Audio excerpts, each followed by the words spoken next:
I was in a quandary the last couple of days, um, and I'll do my best to keep this concise, but I want to share with you such a key component to learning how to create healthy and life-giving heart conversations and things that we may not understand how it interferes with that. So over the last couple of days, my energy level has been kind of up and down. Nothing physically going on that I'm aware of, like no illnesses or sicknesses. And the only thing that I could think of was that I'm starting to make some really major shifts and changes in my productivity level that I haven't done before. What do I mean by that? Well, I have been managing my business, what I had called a business, more as a hobby, doing a lot of things behind the scenes, doing a lot of things that I enjoy doing, but never really taking it and connecting it with you, the student. And so now that I'm starting to really take some steps and strides toward that, the old, the old behaviors, the old conditioning, don't be surprised, guys, if it wants to pull you back down and say, no, we don't do that. We just write for our enjoyment. We just do these things to make us feel like we're working on our business. And when you begin to stretch out of that comfort zone, there is some tension, some inner tension. And then you're also renewing the mind to some new thought processes. And when I began to realize that, and that was more this morning, what all I needed to do was to shut down and rest. Not from a place of burying my head in the sand, but saying I need to stop all activity and shut down and rest. So I came home and did a few things, showered, went to bed, and just relaxed. Spent some time with my husband, and we were talking a little bit, but it was just easy, easy, easy. No TV, no phone, no reading, nothing. So this morning when I woke up, I began to, I was moving into my quiet time, and I remembered a book that I had that really talked about making this shift from the old conditioning. And while I'm reading it, I'm simultaneously remembering how the promise that we can become, this is in 2 Corinthians 5:17, that we can become a new creation that never existed before. And I thought, okay, Tonya, shifting from thinking of your business as a hobby and even as a writer, you're writing here behind the scenes now into a published author, you can become a new creation that never ever existed before to you in your past memory, in your past experience. And that is hopeful. I missed my missed the arm of my chair. That's hopeful for me. That's exciting for me. And so I began to gravitate toward that. And this is where I want to get. There is a piece in I believe it's in chapter 6. We start and we hit on the topic of distractions. So I had this uncomfortable feeling that my energy level was up and down, more down, just feeling really drained, like I'm going against the grain inside. Like I know what I need to do here, but my body was not cooperating. And so this morning, what I began to realize as I look back upon yesterday and actually 2 days prior to that, I was trying because I could not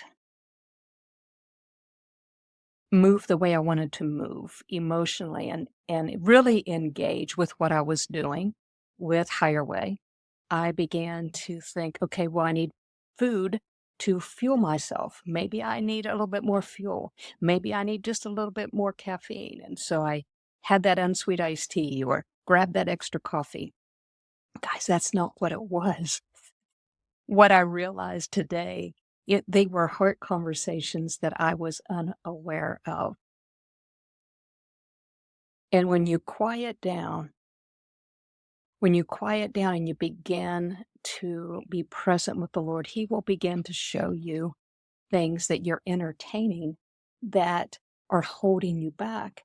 Because the body, and you'll learn this in the book too, our body, our physical body, is conditioned by how we think and how we feel. I know we just think of it as being physical matter, but every cell, every there's so much living inside your body and it conditions. It's just objective and it's going to be conditioned by how you think and how you feel.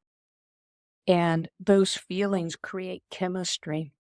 They create chemicals and they just begin to cascade and wash over your body. So it doesn't have to be anything traumatic.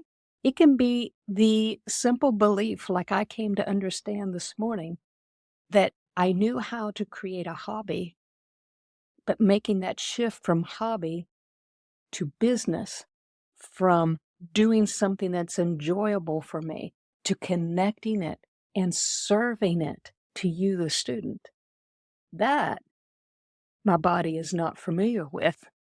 And there was like this resistance. So what did I do? I was gravitating toward food.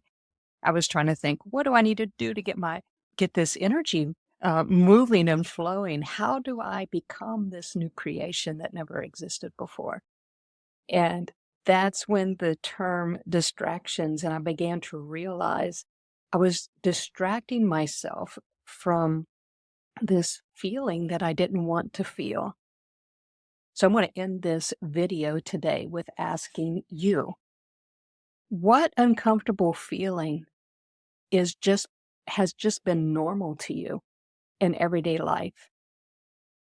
And rather than be present with the Lord about it, rather than sit and allow the heart to open up and start having some conversations with the Lord without any external distractions, what do you think He might reveal to you so that He can free you of? What thought, belief, or attitude are you holding toward yourself or toward God or someone else that might be kind of like having the brakes on in your life rather than moving forward? Guys, if we don't pause and check in, we will live by distractions. We'll have this undercurrent, uncomfortable, unwanted, frustrating feeling that gnaws away at us, and we'll think, I want to feel better. I want to feel better.